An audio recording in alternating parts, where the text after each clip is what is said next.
Kahit mukhang totoo ang nararamdaman niya para sa'yo, meron ka pa ring nakikitang dahilan para hindi magtiwala sa taong minamahal mo.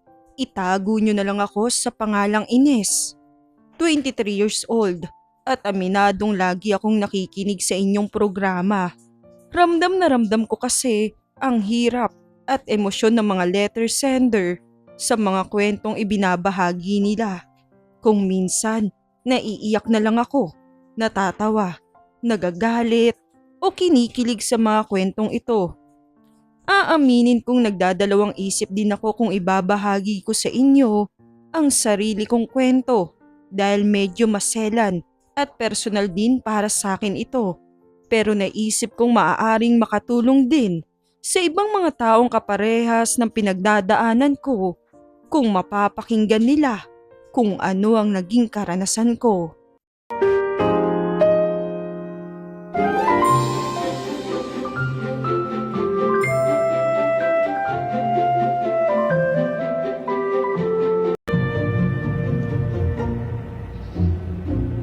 Nay, Tay, pwede ko ba kayong makausap?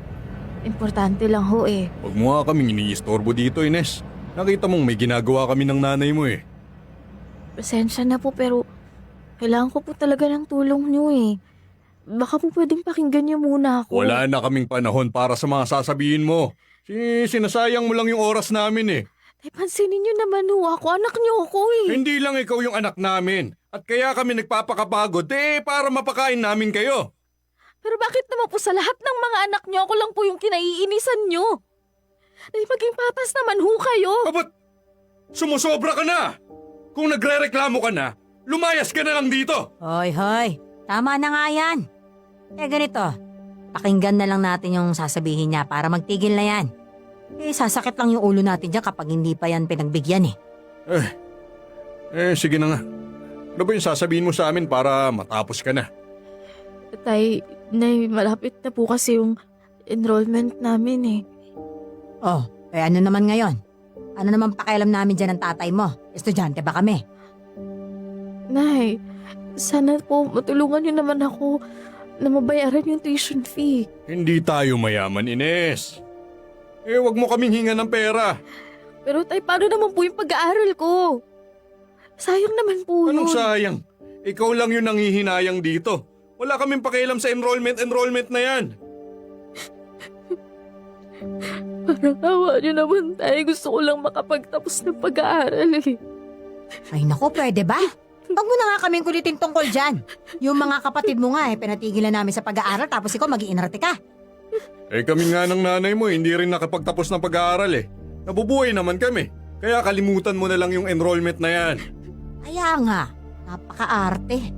O ayan ha, nakinig na kami sa'yo. Siguro naman mananahimik ka na dyan.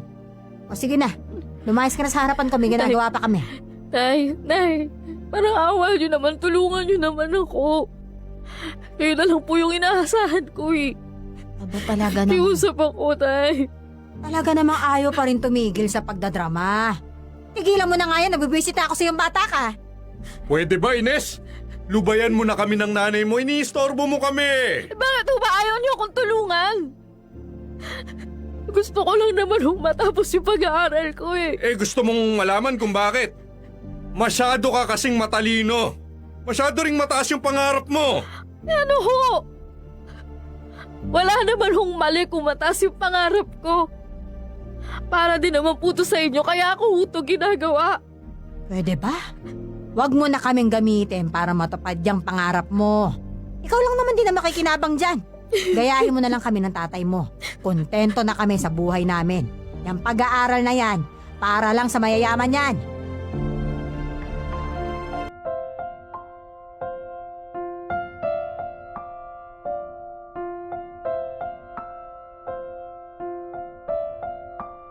Hindi ko talaga maintindihan kung bakit ayaw akong tulungan ng mga magulang kong makapagtapos ng pag-aaral.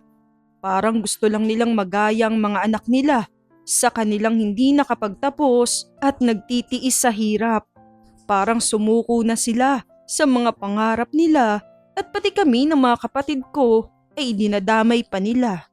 Hindi ko na rin kasi mahingan ng tulong ang mga tiyahing ko dahil may mga kanya-kanya na rin silang responsibilidad at gastusin sa mga pamilya nila. Sayang at konti na lang makakapagtapos na ako ng kolehiyo.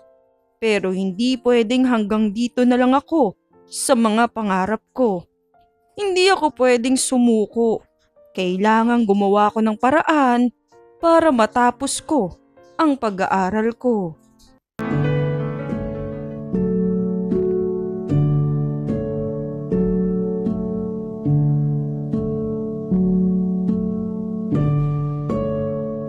O ano, Ines? Nakahingi ka ba ng pera sa mga magulang mo? Makakapag-enroll ka na ba? Ate Tetay, hindi pa nga eh. Baka naman meron ka dyan kahit konti lang. Ay, naku. Wala rin akong pera dito eh. Hanggang ngayon nga, mahina pa rin yung benta ko. Ano na gagawin ko ngayon? Saan ako kukuha ng pera para sa tuition fee ko? Bakit naman kasi ganyan yung mga magulang mo?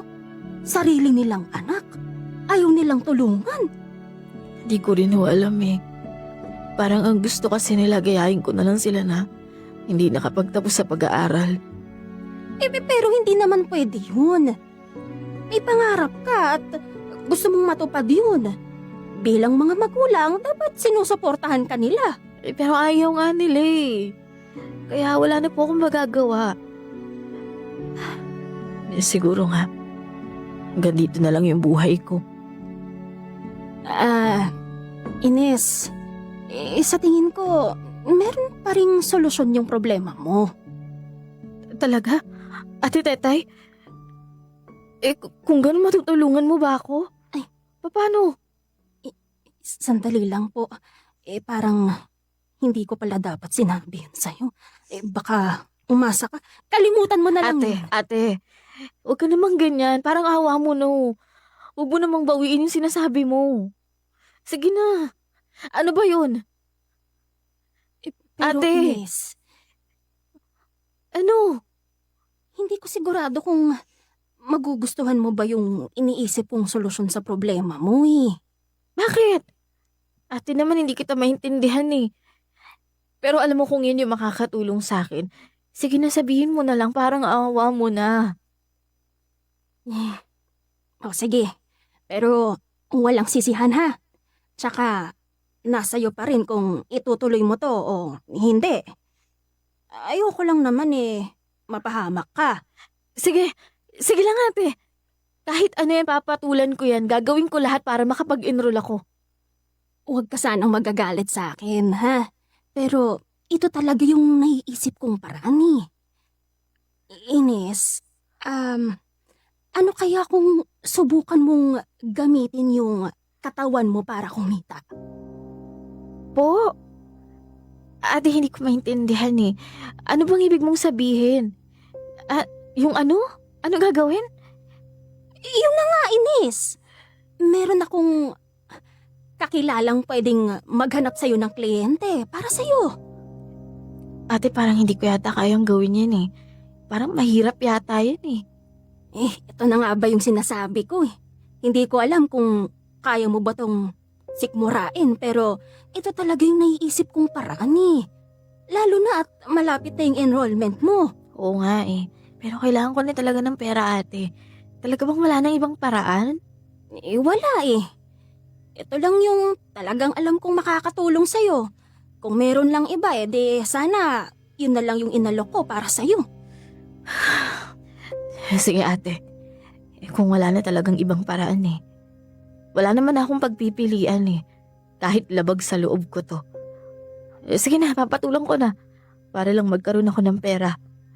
Isipin ko na lang ginagawa ko to para sa pangarap ko.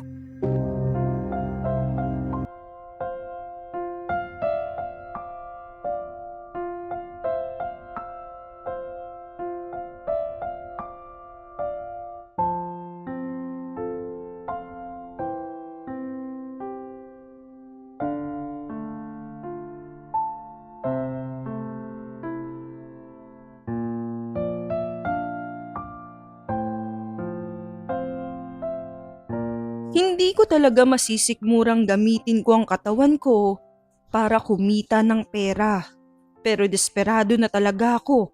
Nauubos ng aking oras. Kung hindi pa ako gagawa ng paraan, baka mahuli na ang lahat para sa akin.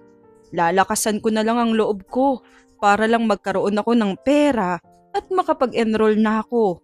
Nakipagkita ako sa kakilala ni na Ate Tetay at siya ang nagplano kung paano kami magkikita ng magiging customer ko. Kahit na hindi lang ito ang unang beses na ibibigay ko ang sarili ko sa ibang lalaki, nararamdaman ko pa rin yung matinding kaba sa dibdib ko. Kahit labag sa loob ko ang gagawin ko, wala na akong magagawa. Hindi na ako makakaurong dito.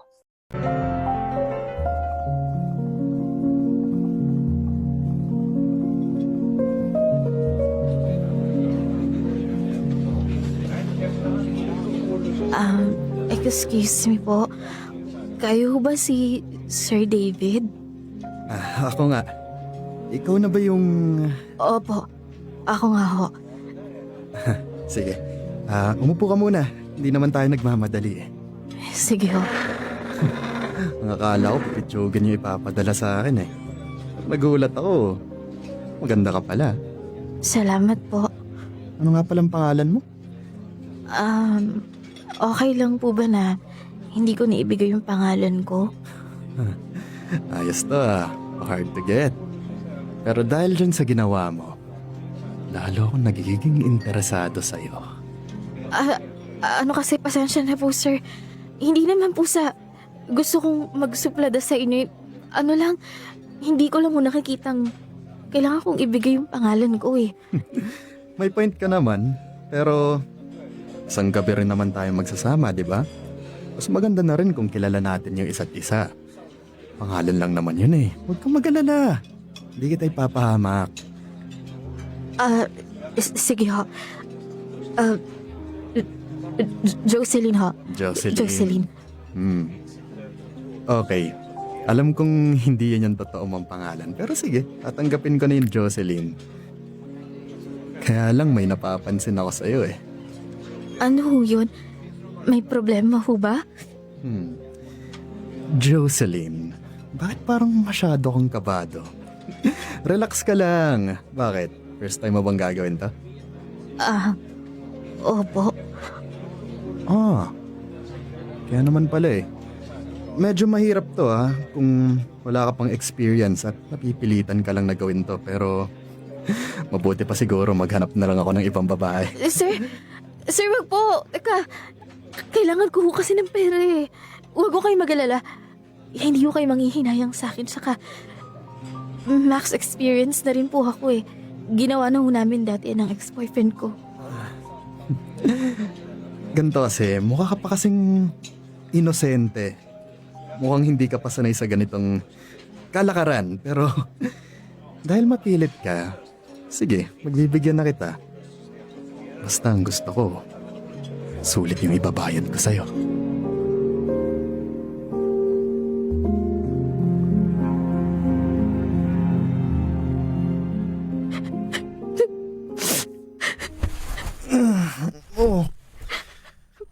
Bakit ka umiiyak dyan, ha? Hanggang ngayon, akala ko ba hindi ako manghihinayang sa'yo? Sorry, sir. Napilitan lang naman po ako eh. Hindi ko po talaga gustong gawin to. Paano yan? Nakapag-check-in na tayo. Sayang naman yung ibinayad ko sa motel. Tapos bigla ka na lang uurong. Hindi naman po sa ganun, Sir David eh. Kaya lang ako, labag po to sa loob ko. Bakit pinatulan mo pa rin yung ganitong trabaho kung ayaw mo naman pala? Kasi nga ako, kailangan ko ho ng pera. Gusto ko makapagtapos ng pag-aaral. Pero ayaw ako tulungan ng mga magulang ko. Kulang talaga, no? Ewan ko ba bakit may mga ganyang mga magulang? Paparwara yung buhay ng mga anak nila eh. Ay, sige na, tumahan ka na dyan. Kung hindi mo pala kayang sikmurahin to, sige, umuwi ka na lang. Sir David. Sir, sandali lang po ah. Huwag niyo akong paalisin. Kailangan ko ho talagang maka-enroll eh. Pasensya na ho. Hindi ko na ho kayo bibigyan ng problema. Talaga? Sigurado ka ba dyan sa sinasabi mo, ha? Opo, wala naman po akong magagawa eh. Gawin niyo na ho yung gusto niyong gawin sa akin. Basta siguruhin niyo lang pong babayaran niyo ko. Jocelyn, huwag kang mag-alala. Hindi naman kita sasaktan eh. Gagawin ko ang lahat para maging komportable ka, okay? Tulungan kita. Basta, tulungan mo muna ako sa pangangailangan ko. Kalimutan mo muna yung mga problema. Ngayong gabi, ako ang kasama mo.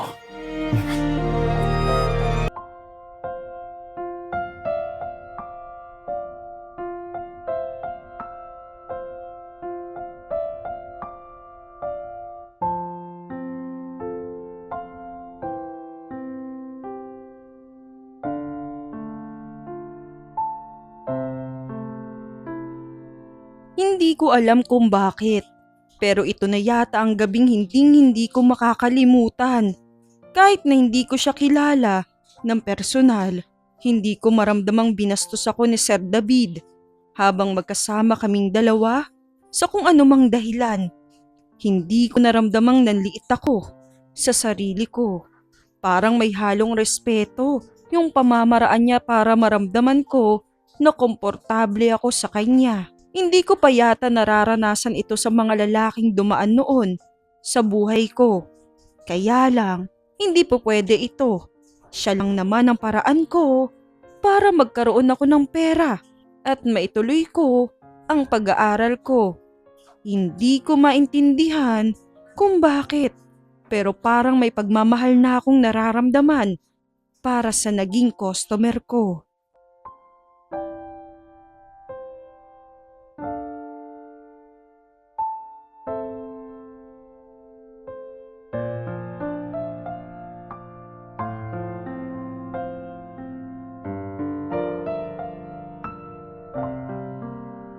Pagkatapos ng gabing pinagsamahan namin, naghiwalay na kami ng landas ni Sir David. Basta ibinigay na lang niya yung bayad niya sa akin para sa serbisyong ibinigay ko naman sa kanya. At natapos na doon ang usapan namin. Tama lang naman yun at hindi ko na siya kailangang kilalanin pa dahil nakuha ko na rin naman kung ano ang kailangan ko sa kanya. Nagawa ko namang makapag-enroll at makapag-aral ng dahil sa kanya. Pero hindi ko maintindihan yung sarili ko kung bakit hindi ko siya makalimutan at hindi ko to dapat nararamdaman. Isang gabi lang naman ang pinagsamahan namin, pero bakit parang hinahanap-hanap ko siya? Kailangan kong labanan yung nararamdaman ko at ayokong umasa na magkukrus ulit ang mga landas namin. Jocelyn? Jocelyn! Jocelyn, lumungan ka naman. Kanina pa kita tinatawag eh. Bakit ba ang kulit mo? Pwede bang tigilan mo na ako? Hindi naman kita kilala eh. Wow, ang galing. Pagkatapos ng isang gabi, nakalimutan mo na agad kung sino ako. Hindi talaga kita kilala. Kaya pwede ba umalis ka na? Ayoko nang makita ka pa. Oo, sandali lang. Mamadali ka naman eh. Usap muna tayo. Pero ayoko ang kausapin ka eh. Hindi nga tayo magkakilala. Bakit ba ang kulit mo? Alam kong naalala mo pa kung sino ako. Sigurado ako hindi mo pa rin nakakalimutan yung gabing masarap nating pinagsamahan. Hindi ko alam kung ano yung sinasabi mo. Kapag hindi ka tumigil sa pagkukunwari mo, sige ka, talagang hindi kita lulubayan. Konting oras mo lang naman yung hinihingi ko eh. Ano bang kailangan mo sa akin, Sir David? Di ba nakuha mo na yung gusto mo? Oh, ngayon bigla naalala mo na kung sino ako. Wow, ibang klase si Madam Jocelyn. Kaya hindi kita malimutan eh. Okay. Nagpapasalamat ako dahil tumupad ka sa usapan. Binayaran mo ako na kapag enroll ako ng dahil sa'yo. Pero tapos na yun, hanggang dun lang yung ugnayan natin. Kaso ang problema, ayokong matigil lang doon yung pagkikita natin. Gusto pa kitang mas makilala at mas makasama. Pwede ba? Kalimutan mo na ako. Isang gabi lang naman yun eh. Naglibang ka lang nung mga oras na yon at pinatulan ko lang yung alok mo sa akin at yung alok ng kakilala ko para magkapera ako, yun lang yun. Kaso kasi para sa akin, higit pa sa isang gabing paglilibang yun eh. Hindi kita makalimutan, Jocelyn. Ilang gabi mo na ring ginugulo yung isip ko. Maghanap ka na lang ng ibang babae, sir. Tapos na yung naging usapan natin. Wala ka na bang tiwala sa akin, Jocelyn? Customer lang ba talaga yung tingin mo sa akin? Di ba ako pwedeng maging kaibigan mo? Hindi naman ho sa ganun, sir. Pero para saan pa? Tsaka, sino lang ba ako para kaibiganin mo? Ang totoo kasi niyan, magmula nung gabing yun, naging special ka na rin para sa akin. Kung iniisip mong katawan lang yung habol ko sa'yo, nagkakamali ka. Ha? Sigurado ka ba dyan sa sinasabi mo? Oo naman. Bakit? Ayaw mo ba sa akin? Sir, marami kang pera. Marami kang pwedeng makilalang ibang babae dyan. Bakit pa ako yung kinukulit mo? Sa totoo lang, hindi ko rin alam. Basta ang alam ko, nung naghiwalay tayo, weird eh. Ikaw na yung hinahanap-hanap ko bigla. Ay naku, baka naguguluhan ka lang sa nararamdaman mo, okay? Hindi, Jocelyn. Kilala ko ang sarili ko. Gusto talaga kitang makilala. Kaya nakikiusap ako sa'yo ngayon.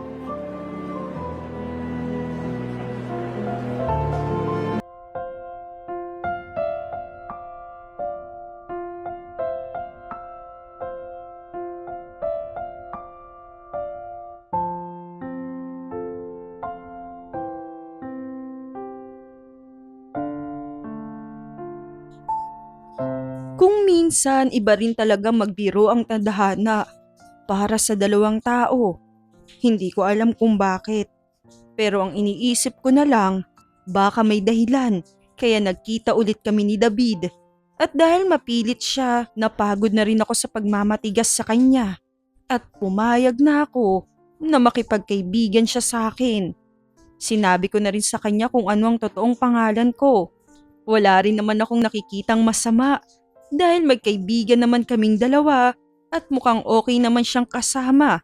Marespeto siya at nakikita kong malinis ang intensyon niya para sa akin.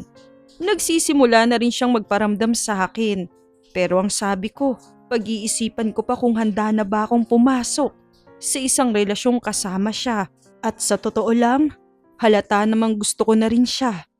Pero may isang pangyayaring makakaapekto at magpapabago sa magiging desisyon ko.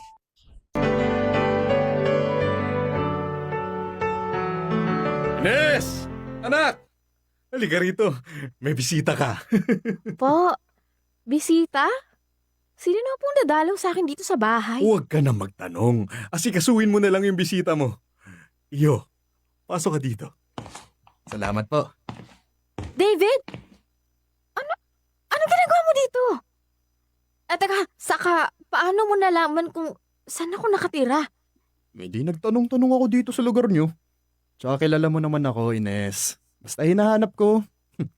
Siguradong makikita ko yon. Anak, sino ba tong gwapong lalaki na to, ha? Ang ganda ng kotse niya sa labas, ha? Mukhang mamahalin. Tay, si David po, kaibigan ko. David pala yung pangalan mo, iho, ha? Mabuti naman at tinalaw mo yung anak ko. Pasensya ka na dito sa bahay namin. Wala naman pong problema. Pero kanina ko pa po kasi hinahanap tong lugar na to. So, kung pwede lang po sana akong makahingi na may inom. Naku, ganun ba?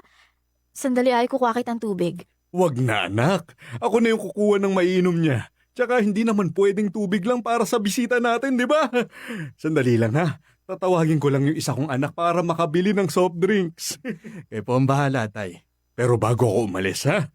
Gusto ko lang sanang malaman, Nililigawan mo ba yung anak ko? Ay naman, bakit niyo po ba tinatanong yung mga ganyan sa kanya? Nakakahiya po. Inis naman, no? Hindi na uso yung hiya-hiya ngayon. Kaya walang nangyayari sa buhay mo eh. May punto naman yung tatay mo doon, Ines. Para po sagutin yung tanong niyo sa akin. Opo, nililigawan ko po siya. Hey! Yun naman pala eh. Ano pang hinihintay natin? Pag-usapan na natin yung kasal nyo. Maiwan ko na muna kayo dyan, ha? Uy, David, ano ka ba? Bakit mo naman sinabi kay tatay yun? Mamaya dyan umasa yan bigla sa mga sinabi mo. Bakit? Totoo naman yung sinasabi ko Niligawan naman talaga kita. Bakit? Ayaw mo ba? Ines, ayoko nang patagalin pa to. Alam ko namang mahal mo rin naman ako, di ba?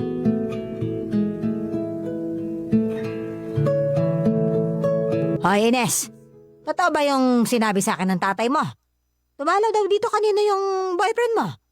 Nay, hindi ko naman boyfriend yun. Kaibigan ko lang yun. Pero nililigawan ka niya eh. Di yun talaga yung patutunguhan nun. Ikaw talaga, Ines, pinapatagal mo pa. Ay nako, ang gusto kong malaman kung talaga bang mapera yung lalaking yon. Kasi sayang naman kung wala rin tayong mapapakinabangan sa lalaking yon, aba? Mayaman yung manliligaw ng anak mo. Kotse pa lang kitang-kita mo ng mamahalin eh. Hindi siya mayaman. May sarili lang negosyo. Tsaka kahit papano, kumikita ng malaki. Gano'n na rin yun, anak. At ganyang klase ng lalaki ang gusto naming makatuluyan mo. Abi, kung ako sa'yo, wag mo nang pakawalan yon. Kapag hawak mo na yung ginto, abay, wag mo nang hayaang maging bato pa.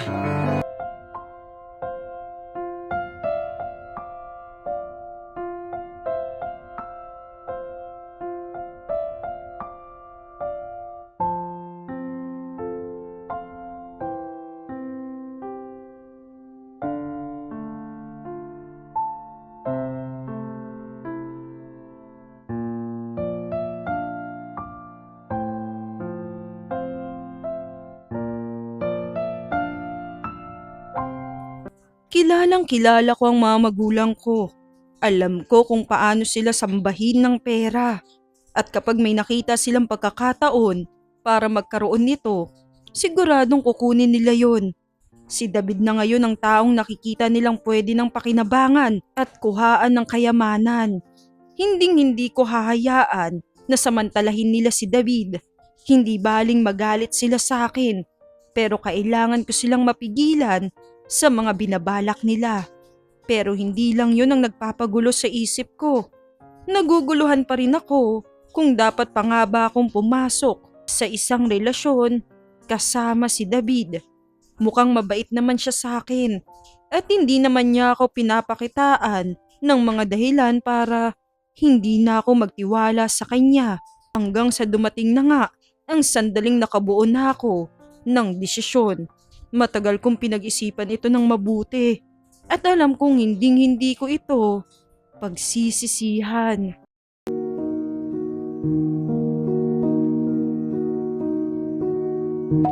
Ines, nagulat naman ako sa'yo. Madalas ako'y nag-aayang magkita tayo Pasensya ka na, David, Importante kasi yung sasabihin ko Kaya gusto kong magkita tayo agad. Huwag ka nang humingi ng pasensya. Wala naman akong ginagawa ngayon Tsaka kilala mo ako. Gusto kong lagi kitang nakikita. Okay. David, kalimutan mo na ako.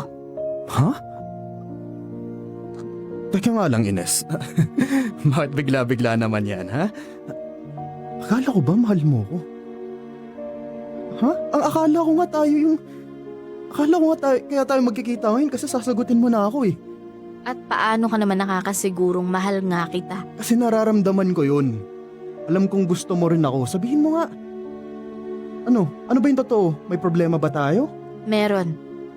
Malaking problema. Dahil gusto ka ng mga magulang ko para sa akin. Yun naman pala Paano naging problema yon ha? Magandang ang... yung may boto yung pamilya mo sa akin, di ba? David, hindi mo kilala yung mga magulang ko. Ilang beses ko nang ipinaliwanag sa'yo. Mukhang pera ang mga magulang ko, okay? Kapag nagkatuluyan tayo, gagawin nila ang lahat para makakuha ng pera sa'yo. Wala namang problema sa akin yan eh. Kunin na nila lahat ng pera ko. Basta ipinagkakatiwala nila sa akin ang anak nila. Okay na. Aba, hindi mo naiintindihan eh. Gagamitin ka lang nila at pwede nilang ubusin lahat ng makukuha nila sa'yo. Hanggat may pakinabang ka pa sa kanila. Naiintindihan mo ba? Oh, at wala nga akong pakialam doon. Ang mahalaga sa akin, mahal kita. Kaya huwag kang mag-alala. Ako nang bahala sa sarili ko. Okay? Basta nagmamahalan tayo. Pero yun na nga yung isa pang problema eh. Hindi kita pwedeng mahalin. Ha? Ines naman. Bakit ba puro hindi magaganda yung naririnig ko sa'yo ngayon, ha? Sorry. Oo, sige, siguro nga minahal mo ko. Pero hindi ko pa rin pwedeng ibigay sa'yo yung puso ko eh. At bakit naman hindi pwede, ha? Ano bang problema mo sa akin? May nagawa ba akong masama sa'yo? Wala ka bang tiwala sa akin? Ano? Nung una, ang akala ko panatag na yung loob ko sa'yo eh. Pero pinag-isipan ko to ng mabuti. Wala pa nga rin siguro akong tiwala sa'yo. Pero bakit nga? Ang akala ko pa naman okay na tayo. Akala ko tinatanggap mo na ako. Oo nga. Pwede kitang tanggapin bilang kaibigan. Pero bilang isang taong magmamahal sa akin, sorry. Pero wag na, hindi na. Baka akala mo lang din mahal mo ko. Pero hindi pala. Alam kong mahal kita. Ilang beses ko pang sasabihin sa'yo yun, ha? Alam ko kung ano yung nararamdaman David. ko. David, alam mo nalilito ka lang eh. Baka hindi mo lang makalimutan yung gabing pinagsamahan natin. Hindi lang ako mawala sa isip mo kaya ang akala mo, pagmamahal na yung nararamdaman mo. Ano ba meron? Bakit ba hanggang ngayon, ha? Pinaghihinalaan mo pa rin ako. Bakit ayaw mong tanggapin na malinis nga yung intensyon ko sa'yo? David, makinig ka. Siguro nga baka nagkakamali ako. Baka nga na, oo, totoong mahal mo ko. Pero gusto ko lang manigurado eh. Dahil ayoko sa lahat yung niloloko ako. Anong niloloko? Hindi ko nga gagawin yun, di ba? Pinangako ko sa'yo, di ba? Wala akong gagawing makakasakit sa'yo, Ines. Paano naman ako makakasiguro dyan sa pangako mo? Baka nakakalimutan mo kung paano tayo nagkakilala. Kapag wala ako sa tabi mo, siguradong maghahanap ka na naman ng paglilibangan mo. O aaminin ko halos makuha mo na nga yung puso ko eh. Pero kailangan kong alagaan ang sarili ko. Hindi na ako inosente. At hindi ko hahayaang masaktan ang puso ko.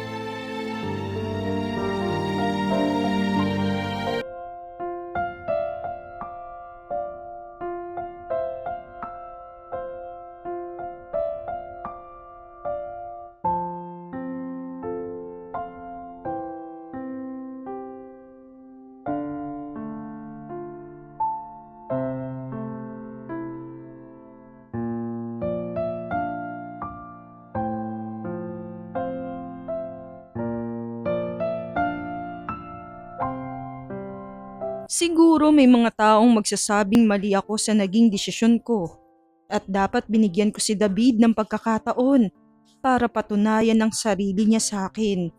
Hindi ko naman itinatangging maaaring tama sila pero mas gusto ko nang siguraduhin kaysa masaktan lang niya ang puso ko.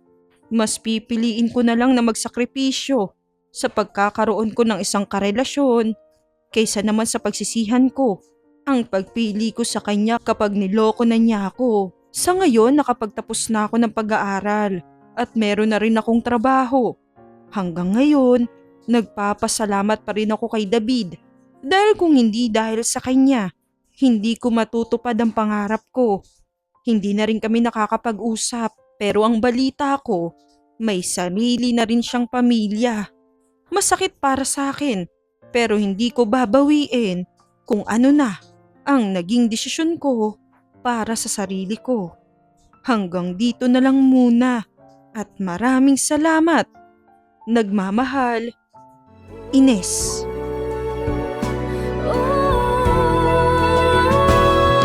May dulo ba